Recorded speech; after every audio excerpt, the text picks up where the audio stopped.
Ese archivo no debía existir, porque lo que guardaba no era información, era el motivo de un asesinato. Y las personas que aparecen dentro siguen vivas, siguen teniendo dinero, siguen teniendo poder, y durante 32 años hicieron desaparecer todo lo que podía hundirlos, menos esto, porque esta vez no lo pudieron borrar. El 11 de abril de 2026, Harfuch abrió una caja que llevaba más de 3 décadas enterrada. Y lo que encontró adentro no era historia, eran pruebas, pruebas de cómo se compra el poder, de cómo se protege y de cómo se elimina a quien decide. Romper el silencio. Ahí fue donde todo se rompió, porque esa caja no guardaba papeles, guardaba nombres, fechas, montos y decisiones que nunca debieron quedar registradas, decisiones que conectan directamente con 2 momentos que México nunca olvidó. José Francisco Ruiz Massieu no era un periodista que investigaba desde lejos, no era un académico que reconstruía el pasado con fuentes secundarias, era parte del sistema, estaba dentro, conocía a los hombres, las operaciones, las decisiones y la distancia exacta entre lo que el poder decía en público y lo que hacía en privado. Y decidió documentarlo todo, no por impulso, con método, con la precisión de alguien que sabe que lo que está reuniendo es tan peligroso que si no está perfectamente construido, será destruido antes de que llegue a ningún lugar. Registros, nombres, fechas, movimientos de dinero, correspondencia que nunca debió conservarse, notas manuscritas de su propia mano describiendo cómo se cerraba el cerco sobre él. Estaba armando un expediente contra el salinismo desde adentro del salinismo. Ese fue su error y por eso no llegó vivo al final de 1994. Lo mataron en septiembre, 8 meses después de que mataran a Colosio. 2 hombres, el mismo año, demasiado cerca del centro de demasiadas cosas que el poder no podía permitir que salieran. Eso no fue coincidencia. Los documentos que Harfuch encontró ahora lo describen con una especificidad que quita el aliento. Hay movimientos registrados con fechas que preceden a esas muertes. Hay una arquitectura de decisiones que alguien tomó con tiempo suficiente para cubrirse. Hay el registro de cómo se activa un sistema de protección antes de que los cuerpos caigan. No es acusación, es registro. Y la diferencia entre esas 2 cosas es todo. Pero hay algo en esa caja que hace que los asesinatos de 1994 parezcan, si es posible, todavía más fríos.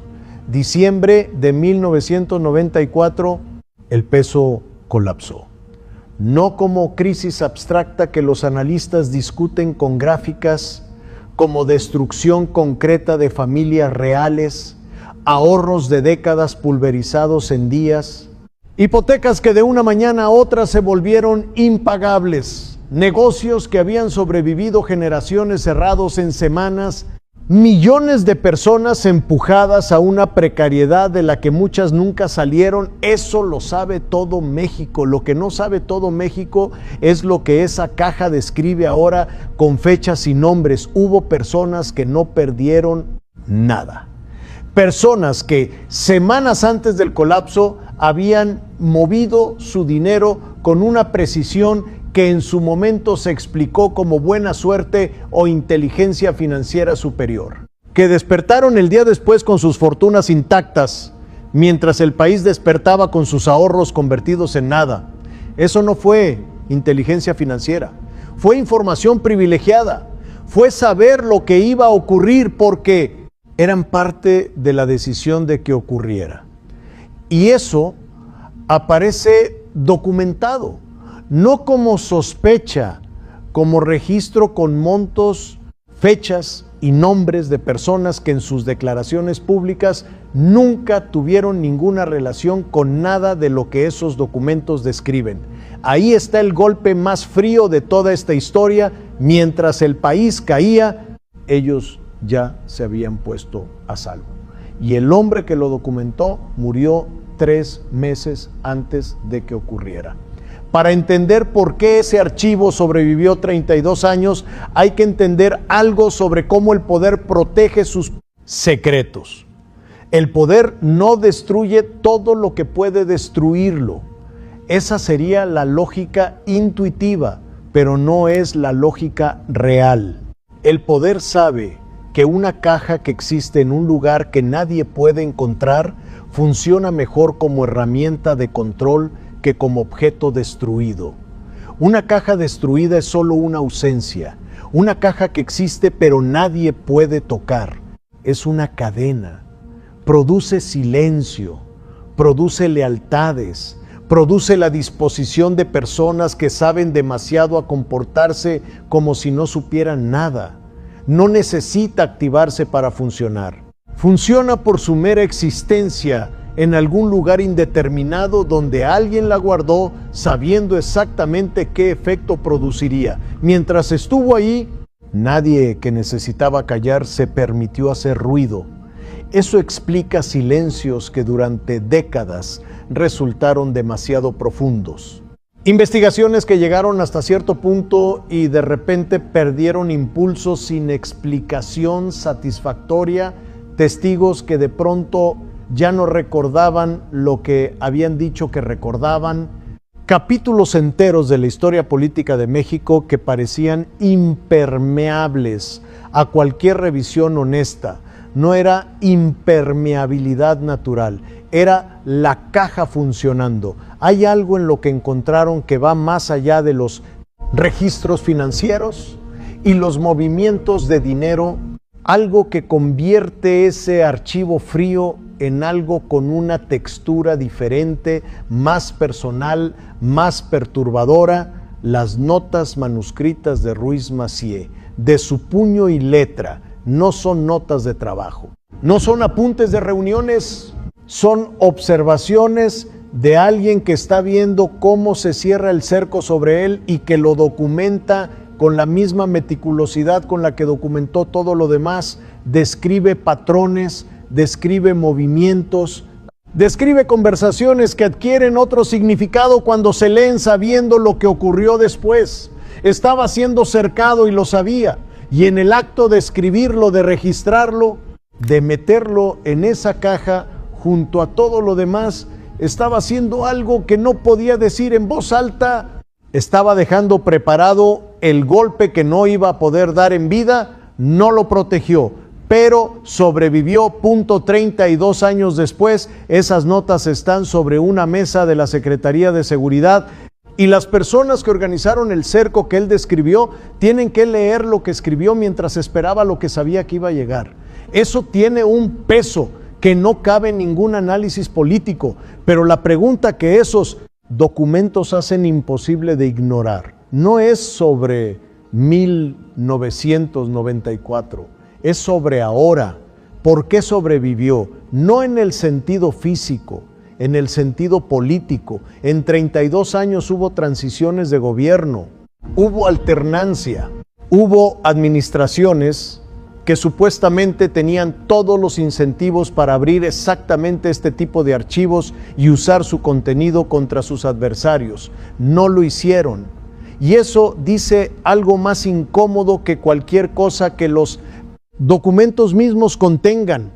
Dice que la protección de esa caja no fue solo salinista, fue sistémica, fue multipartidista en el sentido que no tiene nada que ver con ideología y todo que ver con la lógica del poder que prefiere. La estabilidad del silencio compartido a la incomodidad de una revelación que afecta a todos, porque lo que esa caja describe sobre cómo operaba el poder en los 90 no solo afecta a quienes estaban en el poder entonces, afecta a quienes heredaron ese poder, a quienes lo usaron, a quienes se beneficiaron de estructuras que ese poder construyó y que siguieron funcionando mucho después de que los nombres del primer círculo desaparecieran de los titulares. El árbol político de México tiene raíces que van muy hondo, Y algunos de esos documentos describen exactamente hasta dónde llegan. Lo que contiene esa caja sobre los vínculos entre el poder político salinista y las estructuras criminales de ese periodo no sorprende a quien haya seguido esta historia con atención. Las sospechas existían, las investigaciones periodísticas habían llegado cerca. Los señalamientos habían sido suficientemente específicos para que cualquiera que prestara atención pudiera construir una hipótesis razonablemente sólida. La diferencia entre una hipótesis y un documento es absoluta.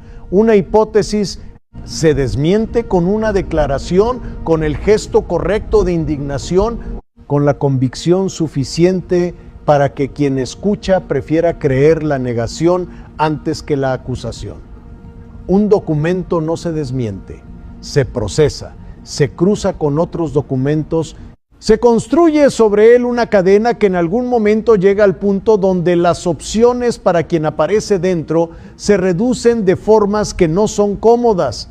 Ese proceso está comenzando ahora mismo en despachos que tienen apariencia de normalidad, en conversaciones que suenan a rutina, en llamadas hechas con los teléfonos de siempre, pero con una urgencia que no es de siempre. El cálculo que están haciendo las personas que aparecen en esos documentos es muy específico. ¿Qué tan directa es la conexión entre lo que esos registros describen y lo que ellos hicieron en aquellos años? ¿Cuánto tiempo falta para que el procesamiento de esa evidencia llegue al punto donde su nombre aparezca con una claridad que ya no pueda gestionarse? Ese cálculo está ocurriendo y nadie que lo está haciendo está durmiendo. Bien, lo que Harfuch hizo el 11 de abril no fue solo abrir una caja, fue tomar una decisión sobre qué deuda tiene el presente con el pasado. Una decisión que en México se había evitado sistemáticamente porque las consecuencias de pagarla son demasiado incómodas para demasiadas personas con demasiado que perder. No era la primera vez que alguien tuvo la oportunidad. Era la primera vez que alguien la tomó. Ruiz Massieu lo documentó antes de morir. Lo silenciaron para que no saliera. Durante 32 años, el sistema que lo silenció lo mantuvo enterrado. Y ahora está sobre una mesa con nombres, con fechas, con montos, con las notas de un hombre que sabía que lo estaban cercando y que decidió que si lo alcanzaban, al menos lo que sabía iba a sobrevivir. Sobrevivió 32 años después, llegó al único lugar donde podía importar. No cayó solo un archivo, cayó lo que lo mantenía enterrado y eso no tiene marcha atrás. Los asesinatos de 1994 y la caída que dejó a millones sin nada. Nada de esto era teoría. Alguien lo había documentado todo desde dentro, con acceso, con precisión, con la certeza de que si no lo dejaba armado, desaparecería con él. Ese alguien sabía exactamente lo que estaba tocando y aún así siguió. Ese fue su error.